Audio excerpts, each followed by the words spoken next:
নমস্কার, সকলকে স্বাগত জানাই স্বাদকর পুষ্টিকর খাদ্য ঝুড়িতে। আমি সুরঞ্জনা আজকে এনেছি একটা novel recipe, creamy fruit salad.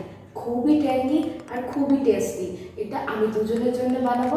কতটা সুন্দরভাবে আপনি পরিবেশন করবেন সেটা আজকে দেখে নেবো রেসিপিতে। তাহলে শুরু করা যাক। এই ক্রিমি ফ্রুট স্যালাডটি তৈরি করার জন্য প্রথমেই একটি পাত্রে কার্ড নিয়ে নিচ্ছি। এই কার্ডের মধ্যে যাতে কোনো প্রকার জল না থাকে সেটি একটু দেখে নেবেন। এরপর এর মধ্যে মিশিয়ে নিচ্ছি আমরা মিল্ক পাউডার। এই মিল্ক পাউডারটা যে কোনো কোম্পানির ইউজ করতে পারেন। এটা আপনার ফ্রুট স্যালাডের মধ্যে একটা ক্রিমিনেস আনবে। এরপর আমি নিউট্রিলাইট কোম্পানির মিউনিস মিশিয়ে নিচ্ছি। এই মিউনিসটা আপনার ফ্রুট স্যালাডের ড্রেসিংয়ের মধ্যে নিয়ে আসবে একটা ট্যাঙ্গিনেস। এটা মেশানো হয়ে গেলে আমরা ইউজ করে নেব মিল্কমেড। এই মিল্কমেডের জায়গায় আপনি চাইলে পাউডার সুগারও ইউজ করতে পারেন, তবে আমি মিল্কমেডই ইউজ করেছি। এটা মেশানো হয়ে গেলে আমরা হোমমেড জিরে গুঁড়ো মিশিয়ে দিচ্ছি। এই জিরে গুঁড়োটা যাতে চেষ্টা করবেন বাড়ির তৈরি করা হয়, তাহলে টেস্টটা খুব ভালো হয়।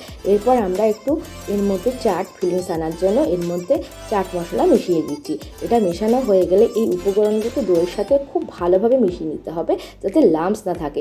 এই উপকরণগুলি মেশাতে হবে।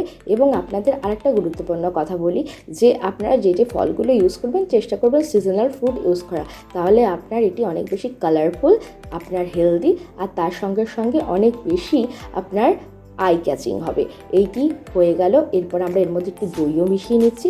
দইটা মেশানো হয়ে গেলে আমরা একে একে ফলগুলো মিশিয়ে নেব। এর মধ্যে প্রথমেই আমরা যে ফলটা ইউজ করে নেব সেটা হলো বানানা। বানানাটা খুবই উপকারী শরীরের জন্য। এরপর আমরা পিচ ফল ইউজ করে নিচ্ছি। তারপর আমরা ইউজ করে নেব আলু বোখরা বা প্লাম। এটি ইউজ করা হয়ে গেলে সামার স্পেশাল আমরা এর মধ্যে মিশিয়ে দেব ম্যাঙ্গো। ম্যাঙ্গোটা কিন্তু খুবই উপকারী। ম্যাঙ্গোটা মিশিয়ে নিচ্ছি।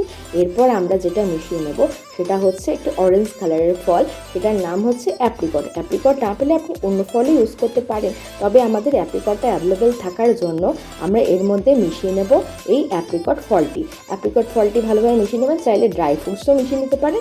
আমি তার মধ্যে একটু কিশমিশও দিয়ে দিয়েছি। এটি হয়ে গেলে লাস্টে আমরা ওপর দিয়ে পরিবেশনের জন্য বেদানা দিয়ে দিচ্ছি। এবার এটি দেখতে দারুণ লাগবে। আপনারা দেখুন ফ্রুট স্যালাডটি কতটা ইয়াম্মি হয়েছে। একবার বানিয়ে দেখুন, কেমন হয়েছে জানাবেন কিন্তু কমেন্টে। আর সবাই ভালো থাকবেন।